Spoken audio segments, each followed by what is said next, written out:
Welcome back to the Buff Show, everybody. We are here with mayoral candidate Janet Wampler for the Ogden Valley new city. So, Janet, thank you so much for coming and joining us today. Absolutely. Thank you for inviting me.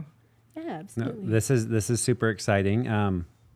I've been in the Valley for living there for 5 years now, and we've yet to meet. So that's correct. Yes. Good to meet you. How long have you been in the Valley? And tell us a little bit about your home, family life, and connection with the Valley. My family's owned property in the Valley for a little over 20 years. So for about a little less than half of that, we were part-timers. And then about 11 years ago, my husband and I decided we wanted to move and live full-time. Oh, cool. And we wanted to raise our family there. So, where did you live before? So I have a mix of the two, part-time and full-time. That's cool. Where were you at prior to the Valley? So not at all similarly. We were in South Florida, in Miami. Really? Mm-hmm. Wow. So we went from the coast into the mountains. What brought you here to Utah and the Valley in particular? So originally, a couple decades ago, you mean? Yeah. My parents were both mountain lovers and skiers, and they were introduced by a family friend to Powder Mountain in particular. Cool. Yeah. Up in the Valley. They stayed in the Valley, and then they went up to Powder Mountain. And my father, who had been a ski instructor in Aspen in the 60s, came home and said, I didn't think that still existed. That's what that is. He thought Powder was just like Aspen in the 60s. And so at that point, they bought property, and we had never been second home or vacation home people in our lives. And so we started to go there, the children, my siblings and I, and we said, yeah, okay, we get it. Yep, absolutely. And so I ended up buying property there as well because I knew that this was something I wanted to do. But it's where my whole family, there's 20 of us, and my whole family does all the family vacations and reunions out there in our home there. Wow. That's not cool. My home, my parents' place. Yeah. Mine is smaller. Yeah. So now you guys are then eventually you're we just want to call this home full-time permanently? So every time my husband and I would come out, the way my whole family does, we'd come out for weeks at a time throughout the year. We would always leave saying, why don't we live there? Yeah. Both of us had jobs that the only real necessity was a good airport. And so technically we could have moved, and we would, every time we'd leave thinking, we got to do that. Let's think about it. Let's do that. And then just life gets in the way, and we never pushed the button until we were pregnant and starting a family. And then we were very prescribed about what we wanted to do and how we wanted to raise a family. Yeah. And it wasn't South Florida. It was Ogden Valley that we knew we wanted to do. So that was awesome. That was the fire. We always had the desire, but then things kind of just you keep on living your life. But at that point, it was, nope, we got to make this happen so that she grows up in that valley. That's so cool. Tell us about your family, kids. How many kids do you have? So my husband and I only have one. Okay. We wanted to have a larger family. I'm one of 4, and all of my siblings have multiple children. So, and tell us about your hobbies and interests, what you like to do in the Valley when you're not working and stuff like that. And so I've always been an athlete. My husband and I both love outdoor athletics, and so the Valley is a paradise for that. So I'm always on the trails, whether, depending on the season. So hiking, mountain biking, skiing.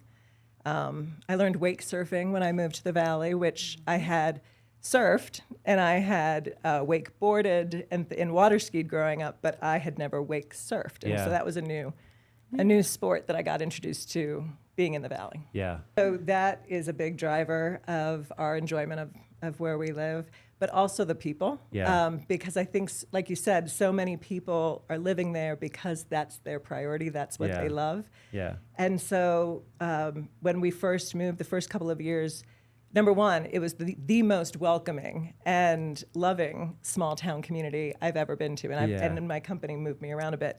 So that was really refreshing. But then on top of that, it was this energy that the residents had that is so unlike other places, especially big cities, right? Yeah. So when we had lived in Miami, if, people were interested in going to a new restaurant opening or a new, a showing at a gallery or something like that, we're athletes. We love to be out in nature. And so when we moved to the Valley, people would be like, let's do a moonlight paddle on Pineview. And I was like, yes, let's do that. You know, that's amazing. You know, meet me at 8 a.m. for first tracks up at Meadow. Okay, that's great. You know, so my husband and I we knew we loved the area because we'd been coming out here for years. Yeah.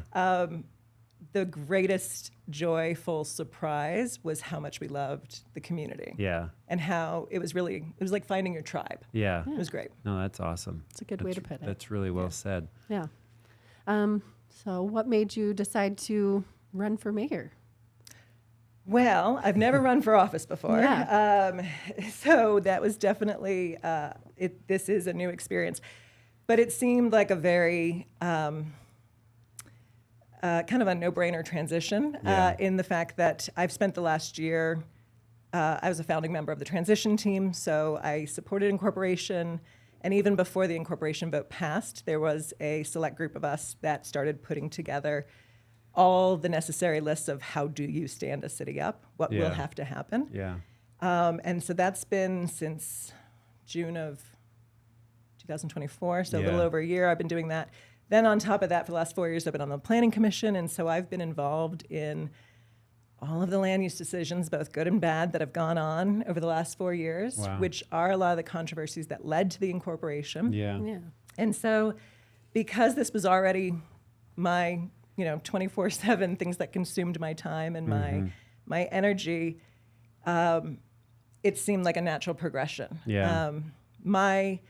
I've never had the interest of actually being a mayor or having, that kind of a role. Yeah. But I've always been someone who's civically engaged. Yeah. Hence my volunteer work. I've been, 7 or 8 years on the Community Foundation of Ogden Valley.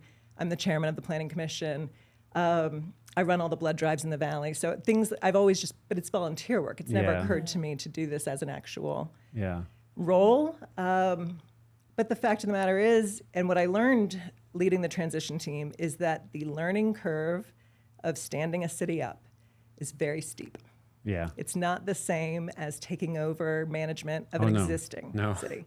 And so because I've been doing it since before, last summer, I've been on that learning curve. And so it seemed like a natural progression. Yeah. That's why I filed. And it the more that, because when we kind of stepped into this, me and Whitney were like, oh, we should do this. It'd be a fun way to give back to the community. And because we felt like it was really hard to know who to vote for, just to be able to connect and get to know everybody personally. It was really hard. So we're like, we should do podcasts. We've been doing this for so long. But then we started interviewing candidates, and it's been eye-opening because we're like, oh, there's actually a lot more to this.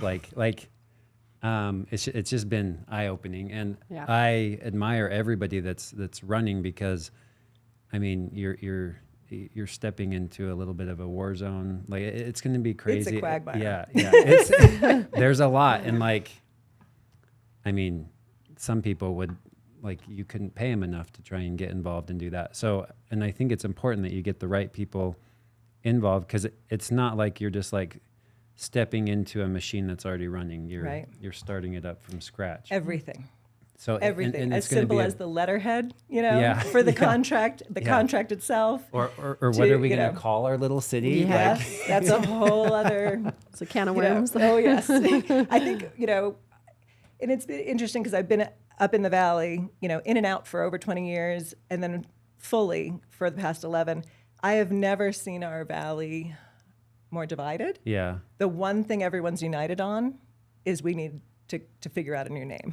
Yeah, right. It's the one topic that everybody's like, yes, we do. Right. Now they don't agree on what that name should be. Yeah. But that we need a new name. Yeah. Yeah. Because we bring in people all the time from out of state, and they're like, why is it called Ogden Valley? Yeah. And I'm like, well, Ogden is on the other side of the mountain. I'm not sure exactly, but that's what it is. Try and give a little history. And we're like, yeah, because. But it's both the exciting thing about launching a new city that you get to do everything. You get to decide everything for yourself. Yeah. It's also the most terrifying and nerve-wracking part of it because you have to do everything. Yeah.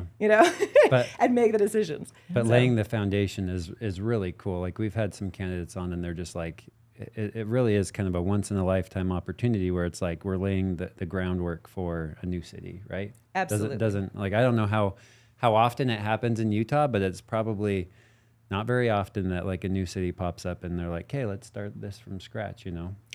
So with the transition team, one of the things we did was meet with pretty much all the cities that have launched over the last 20 years. Yeah. To ask their city councils and their mayors, you know, what were your best practices? What do you wish you knew that you didn't know? Yeah. What do we not know that we need to? Yeah. What's lurking Yeah. behind a corner? Yeah. And so that was incredibly helpful. Yeah. And it was interesting. Each one obviously had their own unique challenges for a Yeah. variety of reasons, but the number one united message was you have to be ready on day one, Right. and which most of them weren't. Yeah. And so that was the whole point of the transition team was there's a lot of work and homework that needs to be done. Let's make sure that we're doing it so that whoever gets elected isn't starting in November. Yeah. You know, Such a they actually smart- start with a playbook. Well, and we've been hearing that from a few candidates where it's like there's a ton of work to do right now, not just focus on like who's running in the elections and everything like that, but like actually getting a head start on the work so that whoever wins, it's like, okay, there's kind of a pathway for when you get going. So, and what I think a lot of residents, and rightfully so, Yeah. you know, a lot of people have never lived through an incorporation before. Right. I think that's the majority Yeah. of people in general. And so I've talked to residents, you know, just in my campaign when I door knock or something, and they'll say, oh, you're running for mayor. So what big thing do you want to do? I was like, no, I want snow removed on Jan 5. Right. Yeah. I want the garbage picked up, you know. The minute we're in charge, I need that garbage removed. Right. And a lot of them will turn and say, why wouldn't it be? Yeah. And I'm like, oh, well, because we voted to step away from the county. The Yeah. county won't do it anymore. Right. Like we'll be Yeah. in charge of Yeah. it. We'll be in charge of making sure the contracts get done, whether we contract with the county or anyone else. Yeah. But it's on us. And Yeah. so you can't wait until January to make those decisions. Those contracts take time to negotiate. Yeah. And so you have to start earlier. Was there any, like, what were the other, like, top 2 or 3 things that you got from the other cities that have recently incorporated? Was there anything else that stuck out other than just getting ahead of the curve? Well, so when I say getting ahead of the curve, understand standing up a city is a vast undertaking, Yeah. right? So with our, you know, and I'm going to go back to the transition team because it's what I've spent the year doing, and it's all this work Yeah. that now we've been bringing the 12 candidates into, Yeah. and we're having weekly meetings where we bring them up to speed on all of this stuff. But so we broke it up into 3 different categories of finance administration, so Yeah. budgets, taxes, all Right. kinds of stuff, and the actual logistics of setting up the government itself. Mm-hmm. What are the roles of each person and all that stuff? Who do we hire? What insurance needs to be done? When do we Yeah. need to file papers by? So that was one. Public Works was a separate category. So that's your sheriff and your garbage and your snow removal and everything else under the sun when it comes to contracts and Public Works. And then I headed up the team of planning and land use, which in the Valley's case was the whole reason for incorporation. Right, yeah. You know, I don't think anyone voted to incorporate based off of they didn't like the garbage pickup. It was Right. more Right. we didn't like the land use decisions. Yeah. And so a big part of that is we need to adjust. We can't just bring over what the county has because the reason the land use decisions that people don't like were made and were possible was because they were within the law. Mm-hmm. So if you just bring over the law as is, you get the same result. You Yeah. have to look at them. You know, I've been leading this big group of volunteers, citizen residents, to review and revise all of our land use laws. Yeah. And it's been a arduous, sometimes tedious, yeah. sometimes very funny actually, Yeah. task. Yeah. So Well, because the general plan, I'm trying to remember, was it like 2016? Mm-hmm. Okay, so 2016, and is that one of the I mean, that's kind of our guide, Mm-hmm. and that's what you guys would be revising and updating and changing most likely. well, the general plan has my preference would be not to touch it because it was worked on for years and had Okay. a lot of citizen input. Yeah. And I personally feel like the general plan is brilliant. Okay. So I don't know if you've ever read it. Yeah, I've dove into it a little bit, but not like in depth. So it's, as you said, number one, it's a state law. Everybody has to have a general plan. Yeah. That's just a mandatory thing, but they can be as simple or as complex, as you want to make it. Our general plan is beautifully written, in my opinion, and it attempts to resolve what's often in conflict, and that is preserving our agricultural culture of the valley while respecting property rights. Yep. And those two things are often in conflict. Yeah.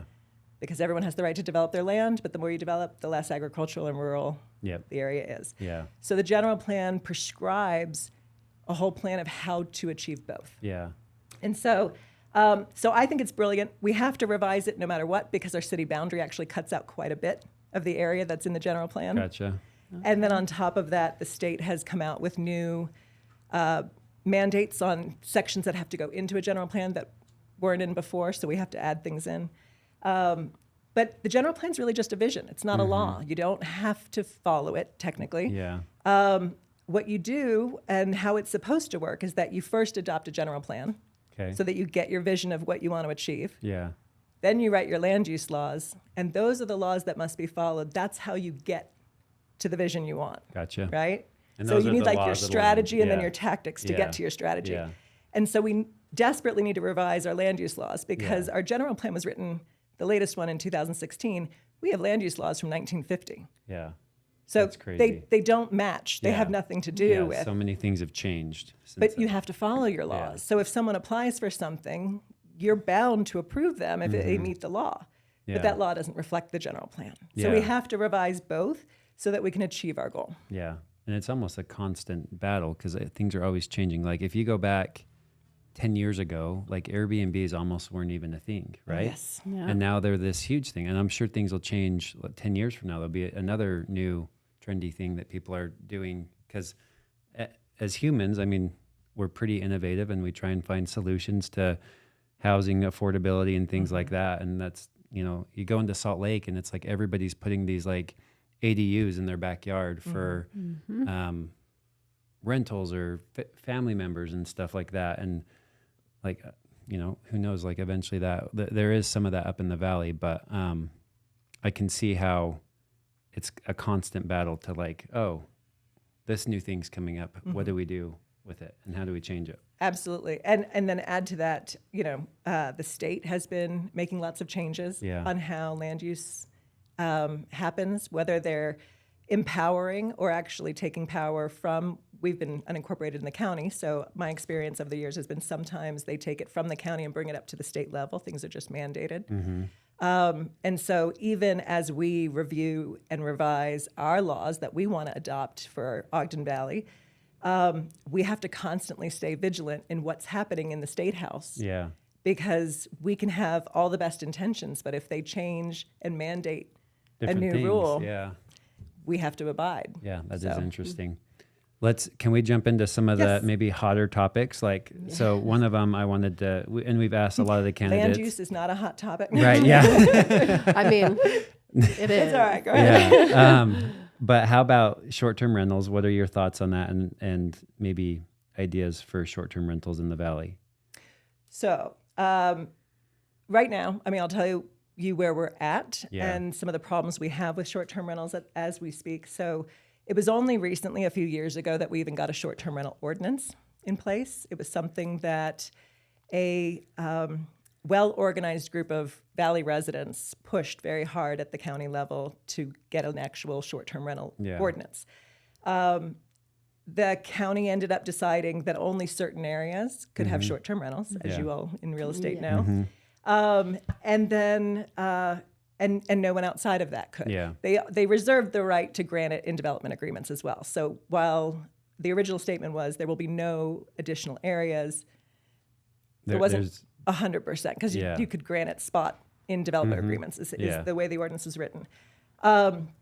However, without enforcement, none of that matters. And that's right? the biggest thing that we've seen is there hasn't been enforcement, so people still are able to do it.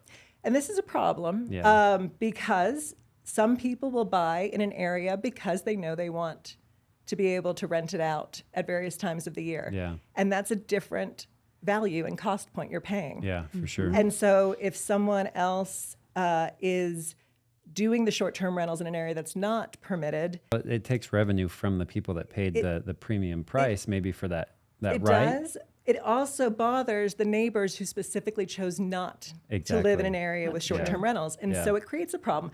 And I have listened to residents on both sides of the argument. And it's been really interesting recently because when the ordinance was adopted, one of the arguments on why we needed one so badly was there were no hotels in the valley. Yeah. Well, much to many people's chagrin, there are 3 50-foot tall hotels that have been approved in our valley. They're not built yet, but they're coming.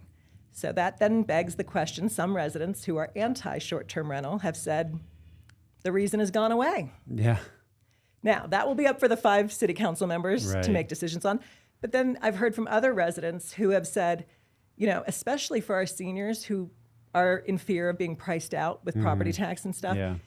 it's extra revenue for them so that For they sure. can make their property. And Yeah. that you've got to listen to that as well, right? There's got to be some. Or like the young family that's like, hey, we desperately want to get up to the valley. We can't quite afford it, but if we had some secondary income, maybe like Absolutely. an apartment that we could rent out. And there's a lot of like homes in the valley where there's like a cool, you know, basement apartment that could potentially be rented out or something like that. Absolutely. But it's hard because then once we allow those, then investors are like, oh, sweet. Like they're going to be jumping in too. And then it almost like cuts out both of the people that we're trying to help, you know? and I imagine it's not going to be, in my opinion, the very first thing our city council needs to decide on For because we sure. have to set the contracts up and adopt Yeah. laws. Yeah. But it is probably going to be the second tier of the land use laws that Yeah. needs to be addressed because it affects so many people. Yeah. And as well as it affects revenue. Right. You know, when you do sign up for short-term rentals and you do it legally, you get a business license. That's revenue. Yeah. You pay sales tax. That's revenue. Yeah. You know, and our city, now that we're the ones that have to actually, you know, collect and provide services, will need to look for revenue. Yeah. And that's the hard part that I think a lot of people didn't fully realize it is by incorporating and becoming a city, now we're our own little business that has to have revenue to run. Yes. Yep. And the only way you have revenue to run is by people and businesses and things like that. So it's kind of a Sales double-edged tax, sword. revenue, Yes. and So, it there's reminds me a lot of the general plan where you're trying to find cohesion of 2 conflicting Yeah. points. We wanted to incorporate because we wanted to be able to decide our future, Yeah. but with that comes things you have to do whether you like it or not. Right. You know? So Yeah. it's kind of like, okay, again, you find this dichotomy that pushes against each other. In real estate, it's funny because we work with buyers and sellers. Sellers are always like, oh, I have the best property in Utah. It's worth $1 bazillion. Yeah. And buyers are like, we kind of like it, but it's probably not worth that much. It's worth less. And like, we have to try and find like the meeting of the minds. I tell people all the time, like, look, if you're not happy and they're not happy, like that's probably like happy medium and fair. And that's typically where we kind of end up where they're like, buyers like, I'm paying a little bit more than I wanted to, or not getting the exact terms I wanted. And sellers are like, man, this isn't exactly what I wanted, but it's close enough.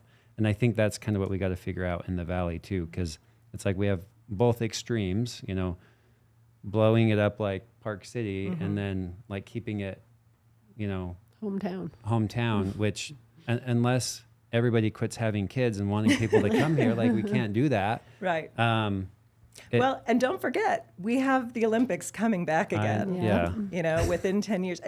And it's one of the reasons that when I talk to people during the incorporation vote, and they would say, you know, their argument was, we're just not ready yet. Yeah. It's definitely in our future, but we're not ready yet. And I fully understood that position. But because of my experience on the Planning Commission, I feel very strongly that in the next 10 years, we're done. The valley will be carved up and developed. And so if we wanted any say in it at all, it had to be now. There was Yeah. no push it off for another decade. That's interesting. Yeah. I could have been wrong, but that's Right. the way that I was seeing the things happen. Everybody knew the valley would get developed. People talked about it for decades. Yeah. When it pops, but COVID really Yeah. Yeah. Oh, it was brought crazy. everybody to it, Yeah, and it was everything insane. changed. Yeah. And the valley got on the national or international scene. Yeah. People learned about it, and it instantly changed. While people thought about doing something, they started doing it, Yeah. and that's what both shocked and created some fear in our residents because they were like, whoa, whoa, whoa, a lot's happening all of a sudden. Some of it was planned in the general plan, but some of it wasn't. And so therefore, if we wanted control, we had to do it now or potentially never. I'm curious because you were retired when you came here. Like, what made you get involved with like the incorporation and be a proponent for that? I'm somebody who's always involved and engaged. So even before all of that, the minute I moved to the Valley, I've always been a regular blood donor. Yeah. And when I moved here full time, I had to drive down to Ogden to give blood. And I didn't want to do that. So I called the Red Cross and said, I'll organize all your local drives in the Valley if you'll come up here. Yeah. I'd rather not drive down to Ogden. Yeah. So I've been doing that for 10 years or so. Oh, wow. As a volunteer. I taught yoga at the gym when the gym opened up because I had these skills. I enjoyed it, so I got involved there. I used to run something called the Ogden Valley Town Crier, which was putting out all the events that were going on that week within a 25-mile radius of the Valley. And I did this because when I moved to the Valley, I didn't know anyone full-time. Yeah. I knew people that were part-timers, but not full-timers. I had a young child. So I started researching what is there to do, And I realized there was no one location that had all that information. There are places that do that now, and it's great to see. Some of them actually used my town crier as their launch, which I was happy for them to do. Oh, that's so cool. But it's just part of my personality that I just get involved in community and jump in where I can. And can you speak to your professional career and stuff like that? Because we haven't really covered that. I'm curious what your background is there when you were working. And so I worked as a marketing executive in consumer products in the beverage industry. When I left my career, I was actually the marketing and sales director for all of North America for an international firm that was based in London. I spent working my way up from regular marketing management. I worked for one of the largest companies in the industry. I handled all the Southeast region for them. And then I ended up working further up, handling all of the U.S. market for brand development, campaign management. I ran national advertising campaigns, strategic partnerships, putting those contracts together, forecasting large budgets, multi-million-dollar budgets in the beverage world. There's a lot of money. Yeah, in drinks. that's crazy. So I believe it. You've enjoyed you enjoy the fast pace and the busyness of. I do. Yeah. So I don't know if I touched on it before, but I am a lifelong athlete, and I've always been very driven and competitive, and I'd say ambitious, but not because I'm trying to get to a certain status. It's if I'm going to do something, I like to do it right, and I like to do it well. Yeah. And so I'm very driven to learn more, practice more, get better at it. And so it ends up helping you succeed in all areas, but it started from my love of sports. What sports did you love? I'm just curious. So I was a college athlete. I was a water polo player. Oh, really? Cool. So everything from all state, all region, all American, all everything. All things. All things water polo. And then also I'm a second degree black belt. I haven't practiced in a number of years, sweet. but I used to teach and I compete at state level tournaments, things like that. Wow, that's That's awesome. cool. My wife did that actually. I no can't way. remember what belt she is, but she has one of the belts. Yeah. Go car. Yeah. Yeah. So That's awesome. I She's did got not a know that. kick. Yeah. Yes, my daughter's fully aware she's not allowed to go to college until she has spent some years, learning martial arts and in some sort of defense. And Good That's skill to sweet. have. That is cool. Well, I guess we'll jump back into, Yeah, I'm back into the other. sorry, I'm taking you off No, course. I think that was me. We're good. We detoured, but we'll kind of detour back. So Yeah. what's most exciting to you about starting a city from the ground up? Besides just you've already touched on it's a good challenge and whatnot, but it's also going to be very difficult. So what's exciting to you about that, and maybe what concerns you as well? So what's exciting about it? For the first time, the Valley's going to be in direct control over their future. I think that's wildly exciting. Yeah. it was such a monumental thing. And it passed. The vote passed by overwhelming majority. Yeah. It was like 67%, close to 70. It was almost Yeah. 70-30. That's huge. Mm-hmm. There are other cities in Utah that only passed by less than 1%. Oh my gosh. So there was quite a lot of controversy. Yeah. Our valley overwhelmingly voted the same way, which Yeah. is great. Yeah. And we get to do it now. Yeah. And that is exactly the answer to the next part of your question, which is what are some of my concerns or whatnot. It's a monumental undertaking that I don't think everybody fully understands. But this isn't, we don't need to reinvent the wheel. Every city that's ever existed has had to do this. Yeah. And so, and our valley was very blessed with a huge group of resident volunteers that all volunteered for the transition team. There are a few of us that ran it and managed it, but we wouldn't be able to do anything without the residents who volunteered hundreds of hours of volunteer time, of their expertise, of their opinions, even when people weren't experts in a matter. But it doesn't matter. You own land. You're a resident here. What do you want this law to say? What do you want your city to look like? And they've all spent time meeting and discussing and writing these things down. So our 6 candidates won't have to start from scratch. They will have this playbook, which is very exciting, but it is still a very short time frame to get it done. I wrote an article for the paper recently saying, basically you've got 22 days after the election is certified, which is November 18th, and the city comes online. Jan 1, but Jan 5 is when it's fully ours. 22 days if you cut out Thanksgiving and Christmas. Not a lot of time. No. Right in the time and season that I'm sure all of you guys want to be like going.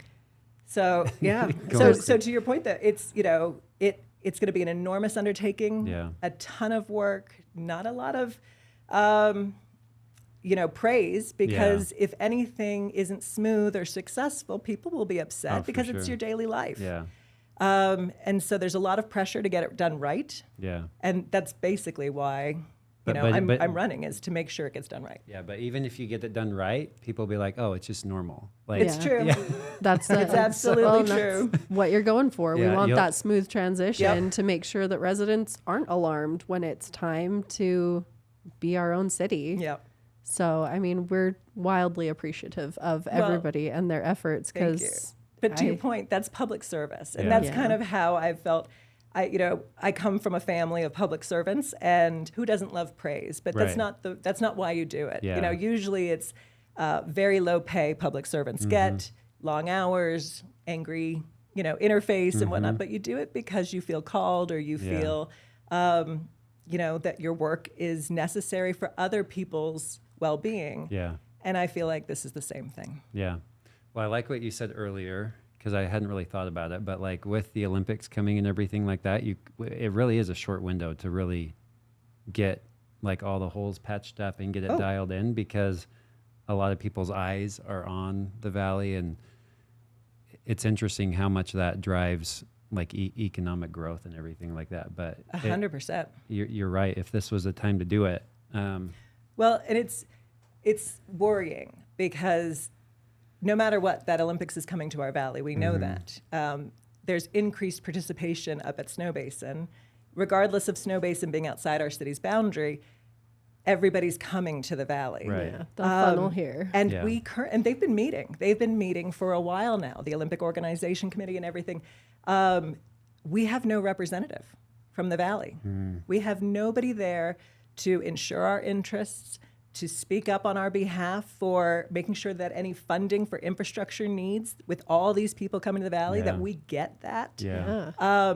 There's nobody right now. So that will be something that immediately when we do elect a city government, they can decide who does it, but I would imagine it's the mayor that needs to be someone who can stand strong, negotiate on behalf of the valley, make sure that we're getting both protected and represented the way we want in these negotiations. In fact, the mayor of Ogden was only recently, maybe 6 months ago or so, added to that organization committee, which is fascinating because we've known they're coming to the ice sheet, and we've known that they're coming, Crazy. And he's only just recently joined it to be able to have a say. So it's imperative that our valley have representation on those committees. And it is kind of like perfect timing for that. So, So if you're elected, what do you foresee the first 100 days would look like? Exhaustion. Yeah.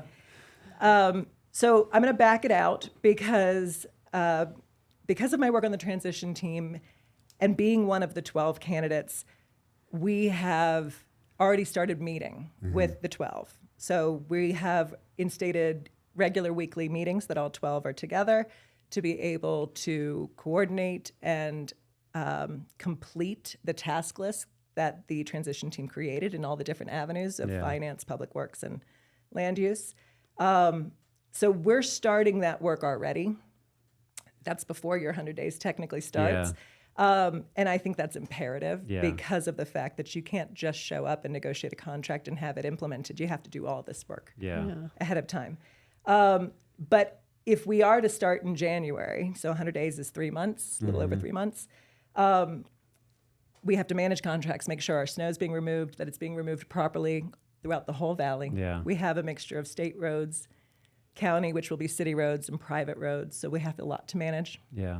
It's a lot of just that alone is crazy. Yes. And it's kind of a crappy time to be like, hey, here's the keys to the, and it's like right as like the snow. The timing could be better. That's crazy. Back when Marriott Slaterville came online, the state code was that they came online around June, which I can imagine was a much better climate to come and be in charge of things. Yeah. But state code has changed. So that's crazy. No, that's very interesting. So sorry, I don't know if I answered your question, but so basically it's,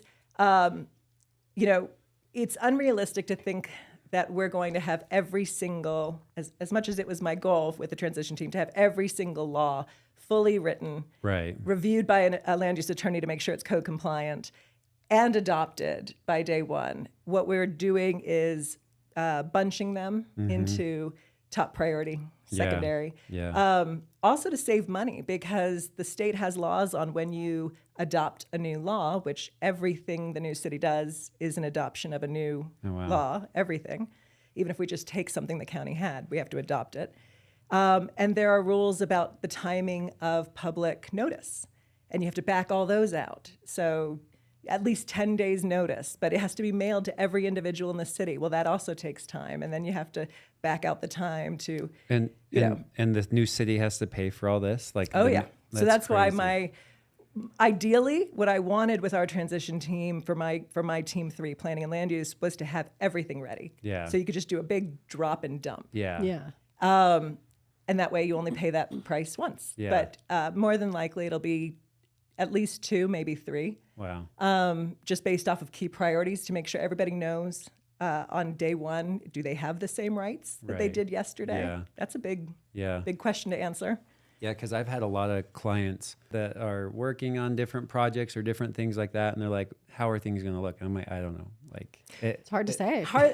Think about it from my perspective. I'm a candidate. Everybody, or I'm on the transition team. Everybody asks me that question. I'm going, it depends on who gets elected. I know. And that's... I feel like I'm not trying to not answer your question, but it genuinely depends on who gets elected. And people need to ask their candidates real deep dive questions. Because there are lots, I think every single person, even out of the 38 that filed, they all want to protect the valley. For sure, Well, what does that look like? Because you can protect it by downzoning it, eliminating development rights and all these things. That's one way.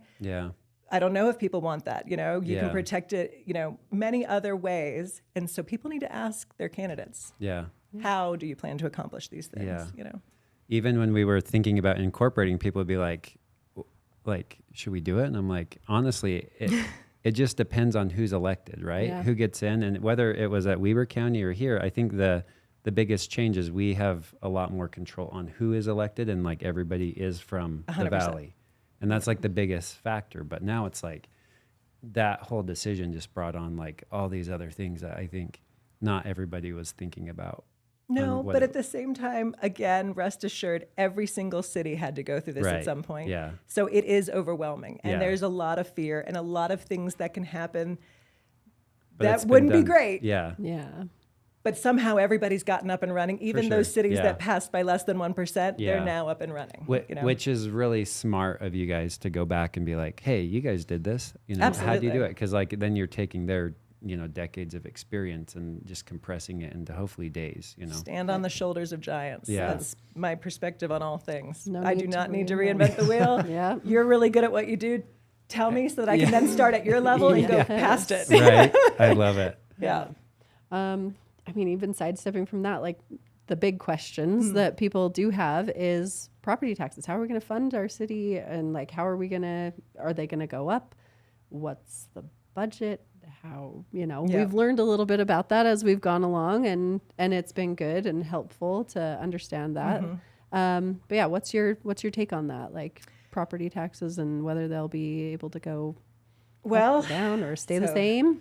Again, Yeah, here it's a hard question, I I'm know. not answering the question. I'm Yes. going to give you. It's a very nuanced question for a lot of reasons. Number one, everybody's property bill. It's all in how you word it too. People will come up to me and say, "Is my bill going to go up?"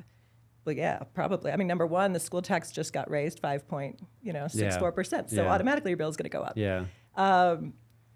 Property taxes have a tendency to go up. And then there's all these special districts that we have zero control over, whether that's water, fire, libraries, Yeah. parks, those are all That are just special like districts. county level Yep. districts. And if they go up, your Yeah. bill goes up. And Yeah. we don't get to play with that. We Yeah. only get one small line item.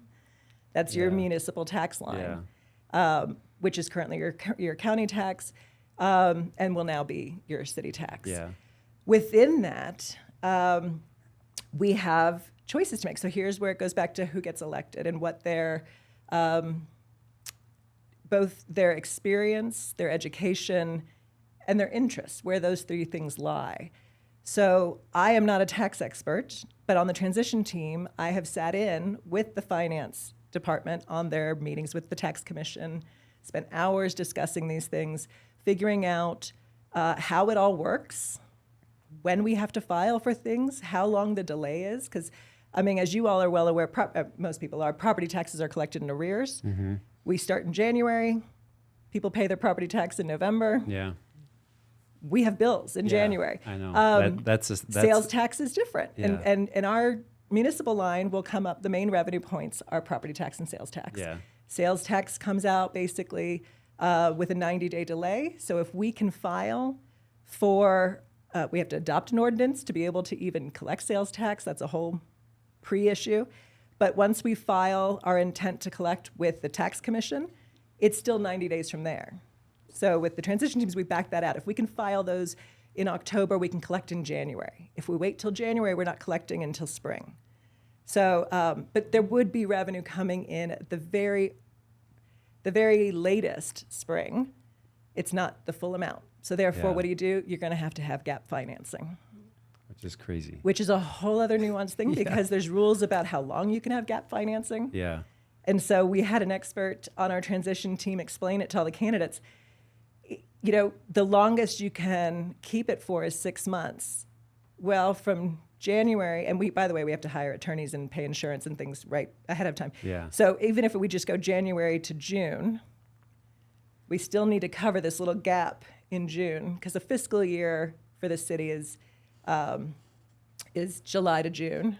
Oh, interesting. Where the calendar year, Yeah. when you start everything, is January, December. Yeah. And so we actually have to have 2 levels of gap funding, because one to cover the initial months and one to cover the little hump before Oh, we get into our interesting. actual fiscal. But it's convoluted, and this is where I say, and who's an expert in all these things? So Yeah. the learning curve for standing up a city is very steep, and Yeah. the sooner people get on board with it, Yeah. the better off we'll be. Yeah. Yeah. We shot a podcast on property taxes, and it was interesting because it's like values are going up, that because they kind of take like the area value of the property taxes, and then you have your individual tax rates. And it's nice because you're getting equity and like you are getting value in your property, and then I didn't realize all the entities that they basically say, this is our budget that we need this year. And then they give the county that tax rate, and then that's just assessed by your property value. And Yep. so, yeah, but It's interesting. I listened to your podcast, which, by the Yeah. way, I was telling her before we started today, we should say all the candidates need to watch it. It was a really good summary Yeah. of how property taxes work yeah, that a lot of people don't quite realize. But, you know, another thing that plays into this, everything is nuanced. If people want to stop or slow down development, that creates a problem with supply and demand. Yeah. The fewer homes on the market, the higher the value. Right. Everybody's That going to is- get taxed at a higher rate. Yeah. So now, does that mean we should develop it? No, absolutely Right. not. But all these things play into each Yeah. other. And when you're running the government, whether you're the mayor or the city council, you have to take into account all your constituents, right? Yeah. So we have seniors that are being priced out because they're on fixed incomes. Mm-hmm. We have young people who can't live in the valley where they grew up because there are no starter homes. Right. All the homes are $1 million plus. Yeah. So all the decisions are not in a vacuum. They're all having, you know, repercussions in all these Yeah. different areas. And that includes how quickly we develop versus property values. Yeah. So let's talk on development a little bit. What's your stance on development in the valley? I know that's a big, I know. Well, question, but you know, Another hard question. yeah. I mean, I have 4 years of public record of my Yeah. stance on development in the valley Okay. from the Planning Commission. Yeah. I believe very strongly in the general plan. Yeah. And the general plan wants to honor everybody's property rights, but do it in a prescribed way Yeah. where we can keep this character. To me, as long as the development is represented in the general plan, absolutely. Mm-hmm. You know, so every vote I've ever made in the 4 years I've been on the Planning Commission has always weighed everything between does it meet the law and is it in line with the general plan? Yeah. And those that were, go for it. You know, you own that property, it's within your zone to do what you want to do, have at it. That's your property right. Yeah. Or you want to rezone to something, is it in the general plan that that rezone is where it's located? If it is, then okay. If it's not, then no. Yeah. Unfortunately, the Planning Commission isn't the end-all decision Yeah. maker. So, Yeah. but that's how I weighed it. You know, over the past 4 years, that's how I'd weigh it forward. I'm not pro-development. I'm not anti-development. Yeah. I believe people have right to do with their land what they are allowed within their zone. And if they want to rezone, it needs to be what's prescribed in the general plan. Yeah. Yeah. Other than that, I'm not a fan of rezones because they affect everybody else. Yeah. It's not just yours, you know. When it's like if you let one or two of those through, then it's like it's hard to play in like gray areas because then everybody wants that gray area exception as well. And once you start allowing things like that, then it's like, well, they got that, and why is mine any different? And then you're vulnerable to lawsuits. Yeah. And Yeah. this is why my biggest concern, and the team that I led for the transition team is planning and land use, because there's a lot of lawsuits happening in the valley right now, whether Yeah. it's on land or whether it's about water. Yeah. And I imagine that's only going to continue in the future. Yeah. Because we have a shortage of water. You know, we have people want to develop. Yeah. And so in the knowledge and the protection of potential future lawsuits, it's imperative that our land use laws are clear, concise, and very much prescribed to what we want to achieve. Yeah. Because then you can deny without fear of retribution because it's stated in the law. Yeah. When you play in the gray area, you're when you get in open to trouble. legal battles Yeah. because it's discriminatory. Why'd you let that person do Right. it? But why can't I do it? Yeah. And there's a case for that. And Yeah. and LUDMA, Utah's land use law, major act, is very heavily weighted to property owners, which is great. Yeah. For those of us that are property owners, we Yeah. want that. Right. Yeah. But it means your laws really need to be well written. Yeah. And that seems like a very united theme that we've got from a lot of the candidates is we need to have everything like rock solid, sealed tight so that we know what direction we're going. It's just, I think it's so hard to do that because things are like, you have to plan for like every situation and circumstance before it comes. And that's extremely hard to do until you're in it. But it's nice that a lot of you guys have had a lot of experience with like planning commissions and Yeah. like you've been in those meetings and stuff like that Yep. because people come out with some pretty crazy ideas, I'm sure, on what they want to do with their properties. It's amazing. And when you're actually writing an ordinance, you know, it's my opinion that you have to keep in mind kind of the lowest common denominator. Yeah. You know, not everybody has everyone's best interests at heart. We'd Yeah. love to believe that, but when Yeah. you're writing a law, you need to protect against those that are just in it for the highest profit margin, Right. So Yeah. they cut corners or they do something that, you know, we Yeah. don't want. Right. And that's, you know, otherwise, I love the libertarian aspect of Utah. You know, people should get to do what they want to do. And I think that's great. When you're writing a law, you have to protect, Yeah. you know, health, safety, and wellness of everybody else. And some of those things, you know, somebody's going to come in and try to do something that they shouldn't do. Yeah. Let's talk about like community engagement, unless there's anything else you want to cover on the city. I think we've covered a lot of like the main hot points. topics. Yeah. I'm fine. Yeah, Okay. I have slept, and breathed this for over a year. So I'm like, ask away, whatever you want to know. Well, I think we've covered a lot of the main points that we've been asking a lot of the candidates. So I guess the other main question is how do you recommend residents get more involved now, and then maybe point to like after the elections and stuff like that? Because I think there's still going to be so much work even after, right? That people can still get involved with. So maybe cover like what should people be doing right now, and then after. So we've had calls to actions out that hopefully people will recognize, but if they don't, there's still work on the transition team to be done. They're welcome to join and review some more land use laws that haven't been revised yet. Excuse me. Come and take an active participation in the campaigns and the candidate meet and greets and debates. Yeah. Ask questions, dive deep, Yeah. get to know the differences. A lot of us know our neighbors, and it's easy to say, oh, I know him, he's a great guy, or she's a great gal. But as you can see from a lot of this is so all-encompassing. Yeah. And everything has an effect on everything else that will then affect the success of our city. This is a job hire. So Yeah. you want to make sure that you're asking the right questions and seeing which candidate is the right fit for the job, Yeah. not just the person you grew up with or, live next door to. So as much as we all love our neighbors, remember that, the success goes to that. That's an interesting way to look at it. Like the residents are the employer. Absolutely. Yeah. It's a citizen government. Yeah. Yeah, that's interesting. But to answer your question, so I love citizen engagement, especially because that's my personality, right? I always get involved in things. But I also fully understand that our lives are full and busy as they are. Yeah. And everybody has something going on that is, just as important or dramatic or whatnot. We have aging parents, we've got young children, we've got illness, or maybe our lives are great and we just want to enjoy ourselves, and that's valid too. Excuse me. But so I think there's got to be both a push and a pull to keep citizens engaged. The motto of the incorporation effort was Our Valley, Our Voice. And I feel very strongly that needs to be achieved. Yeah. It's not just about getting the job done of getting us to be our own city.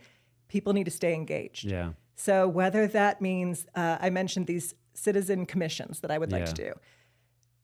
I don't want it to be that we traded in 3 county commissioners for 5 city council members, right? I want active citizen engagement. So that means putting together an agricultural commission of our largest landowners, of our farmers, even some small farmers as well, so that everybody's represented. The general plan talks about preserving our agricultural, character. How are you going to do that if you're not talking to your farmers, to your ranchers? Yeah. So they're very busy people, people that are continuing to farm. Farming is very hard, especially in today's world. So it can't be burdensome on them, but we have to find a way where there's direct communication between that industry of our valley and the city council. Same goes for the business association. We need to get that back up and running. And remember how many different types of businesses we have. Realtors are a business, short-term rentals are a business, restaurants are a business, farming is a business, so that there's representation of what their needs are and help that they need. I would like 2 more, I promise, a senior citizens, because we have so many that are struggling with the rise of property taxes. If there's a senior citizen committee or commission that can voice challenges they're experiencing, to hear from them. Yeah. And then my passion project is a youth council. I love cities that have a strong youth council. Yeah. So not only do you teach and guide teenagers about local government, feeling ownership of where they live, but we're building something for them. Yeah. So they should have a say. Even though they don't vote yet, they should have a say in how we spend our money. Do you want, this is a hot topic here, but skate park versus pump track? Do you want let's hear from the teenagers that are for going to sure. use it. Yeah. And so a strong youth council is something I'm very excited to put in place. Very cool. Those are great ideas. I hadn't even thought about that. But one thing I love about the Valley when we moved up here, because we have 4 little kids and they do the kids entrepreneur fair Yes. every year. And we've been like, my kids love that. How great it was huge this year. It was massive. I love how it grows every year. It's wonderful. Yeah, but going to your point, like how cool the Valley is, like there's all these cool groups that are doing all these amazing things, and I think it's a great idea to bring that within like the new city, Absolutely. because that's a great idea to like hear the voices of because if like for example with the large landowners, like if the city isn't hearing them, like the developers will be there, right? And it'd be good to be like, hey, how you doing? You know, like, because I think you could get a lot of perspective from hearing everybody's voices by running it that Absolutely. way. So that's a great idea. Well, and there's an education campaign that needs to be both spoken and received across the board. Yeah. There are farmers that don't necessarily know about an agricultural protection belt, which is something I feel strongly about making sure we adopt, which basically exempts people on ag land from certain urban regulations, like noise ordinances. You can't work until, the hours of 6 a.m. until 10 p.m. Well, they want to bale hay at 2 a.m. So you can actually adopt this ag protection zone that basically says if you're doing ag business on ag land, you're not responsible to the Abide by regulations those. of the urban areas. Yeah. We're up Sure. in Wolf Creek, where, we like people to be quiet by 10. Yeah, we for like sure. people not to start before 6. Yeah. Yes. But that's not a farming life. Right. And so, Yeah. so while the city needs to adopt the rules need to apply differently to different people. Yeah. No, that's a great comment. Do you want to ask the billboard? Yep, sure. Okay. Oh no. I know, this one people stew on. Okay, so let's say you had the only billboard in the Valley. What would you put on it? I would take it down. I would. I don't want billboards in the Valley. In fact, I look forward to when campaign season's over and all the campaign signs come down. We have such a beautiful home, and sticking all these Yeah. No, that's great. corrugated plastic signs everywhere. But Yeah. How about a saying or a motto or something that you want people to remember in your campaign? Any like one sentence or one-liner thing that you would be like? the one-liner that's on my campaign signs is "Wampler works for you," Yeah. and I chose that not just for alliteration, but because that's been it. I'm not running for the office because I have an ego or I want the notoriety or whatever that would come with it. I'm already doing this work and I want it to succeed, and I know how steep the learning curve is, and so let me ensure it gets up in a seamless, successful way. Yeah. And then people can take and run, Oh, that's awesome. So Wampler works for you. That kind of goes Nice. into my next question, and it's like, why do you think you're the right person for the job? Anything else you would want to expound on that? I know you just Yeah. kind of covered that, but if there's anything else you want Yeah. to say as we wrap up. Just between my professional background and my public service background, I think that I have the qualifications that are necessary. There are a lot of things that can happen when you elect somebody without the right qualifications. A lot of cities have a figurehead mayor, and then they hire a city manager. Yeah. Average cost of a city mayor right now in Utah is about $180,000. We don't have $180,000 lying around in the Valley on our budget. So in my opinion, let's go ahead and just hire people that have the skills to do the Yeah. job from the get-go. I have negotiated high-power contracts with companies like American Airlines and American Express and MGM Studios. I can handle interlocal agreements. Yeah. I've managed hundreds of millions of dollars in budget. I can handle our budget. I Yeah. can do forecasting and management of it. I have actually worked. I ran the major partnership with Cirque du Soleil with my company, and so I've actually dealt with Olympians and Olympic coaches and all that kind of that. It's a very precise personality Yeah. that is different than dealing with CEOs or Right. commissioners or governors. All strong personalities, but Olympians are a whole animal to themselves, Yeah. and I have that background. Yeah. And then, of course, my years on the Planning Commission and the Community Foundation, and just being a general full-time neighbor to everybody, bringing meal trains when people get hurt. organizing the blood drive so that we can support our local blood banks, for our friends and our neighbors. Yeah. So if everybody, I hope I earn everybody's vote. Yeah. I have a tendency not to say this is what you should do, but I Yeah. do hope that that people consider everything judiciously and then make the choice that's right for them. Well, as we wrap up, is there anything else that you'd like to share with the listeners that we haven't covered? One thing I would say to the audience, and that is, if you are interested, I think all the candidates are looking for ways to connect. And so whether you want to host a candidate with your neighbors or actually both of, whether that's both a in your good idea. district. Yeah. I know Shanna and I are both going to a meet and greet in Patio Springs Oh, this coming weekend. So I think candidates would be welcome Yeah. to do it together. Let your neighbors meet everybody that Yeah. they'd be voting for. And then there are 2 scheduled events coming up. One is again with the League of Women Voters, which is again a Q&A, not a debate, but it will be an opportunity to hear from each of the candidates and mayor. And then the transition team actually just announced a date, which I think, if I'm remembering correctly, is October 9th, but I'll get it. Yeah. they'll get it. We'll put that back in. But Yeah.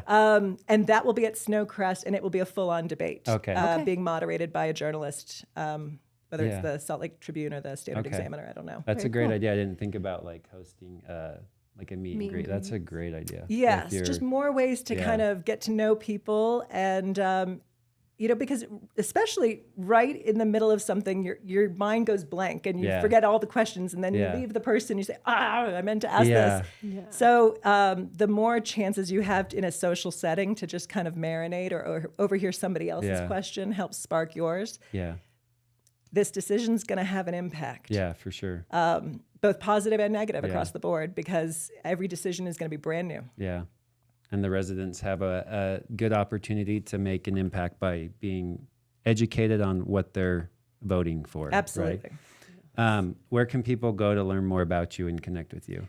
So I have my website, which is wamplerformayor.com, Facebook, Janet Wampler for Mayor, and then all of that has my cell phone, my email. Okay, perfect. Everything and we'll under the link, sun. we'll link that in this episode as well, so you guys can see that as well. So Thank you very much. Thank you for coming on. Thanks this has for joining been us. Thank you. Absolutely. amazing. Absolutely. Thank Thank you. you.